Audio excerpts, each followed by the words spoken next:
the man discovered a transparent barrier that had suddenly appeared out of nowhere in the middle of the desert. Strangely, nothing could pass through it, not even bullets could penetrate the invisible wall. Peering inside, the man saw a peaceful family living there, dressed in 19th century clothing, but the year was already 2001. Even more bizarre, while people outside the barrier could clearly see in, those inside couldn't see out. The sudden appearance of this mysterious structure immediately drew the military's attention. They sealed off the entire area and called in Colonel Skok by helicopter.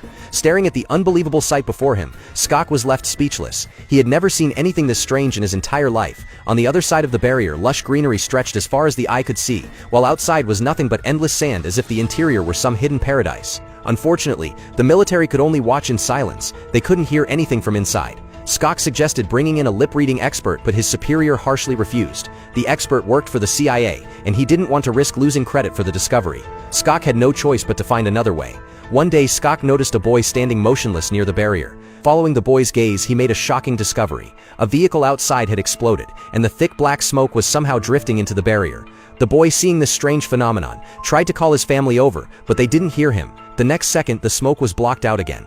The boy assumed it was just his imagination, but Skok had seen it clearly, and it gave him an idea. He immediately brought in a projectile launcher loaded with ice blocks, firing them repeatedly at the barrier. Through countless trials, he realized the barrier wasn't active all the time. If they kept firing, they might hit the moment when it temporarily shut down. After extensive testing, they finally succeeded. Some ice blocks passed through. They discovered a pattern. The barrier deactivated every day at exactly 8 for just 10 seconds. Even though they'd found a way in, the military dared not enter yet. There were too many unknowns. But during his long hours of observation, Skok fell in love with the woman inside, Rebecca. She looked strikingly like his late wife. Every night he dreamed of her, and the longing grew unbearable. Finally, he asked for permission to enter, but his superior scolded him, calling him unstable, and ordered him off the site. Unwilling to give up, Skok waited for the right moment. Pretending to pack his things, he knocked out a guard just as the barrier was about to open, then sprinted toward it at full speed.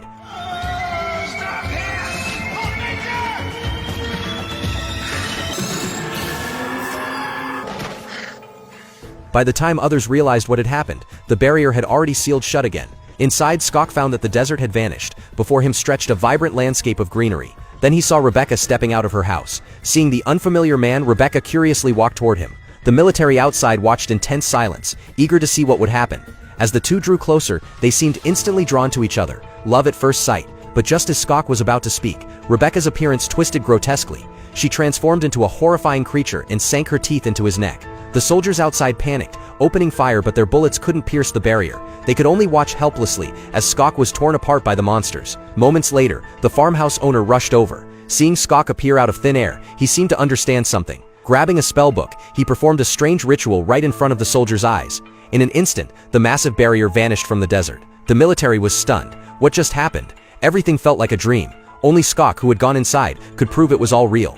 Believing the phenomenon was over, the military withdrew from the site, but they couldn't have been more wrong. The barrier hadn't disappeared, it had simply reversed. Now those inside could see the soldiers outside, while the soldiers could no longer see in. The old man held a pocket watch as the boy struck the barrier with Skok's leg bone, trying to locate the moment it would open again.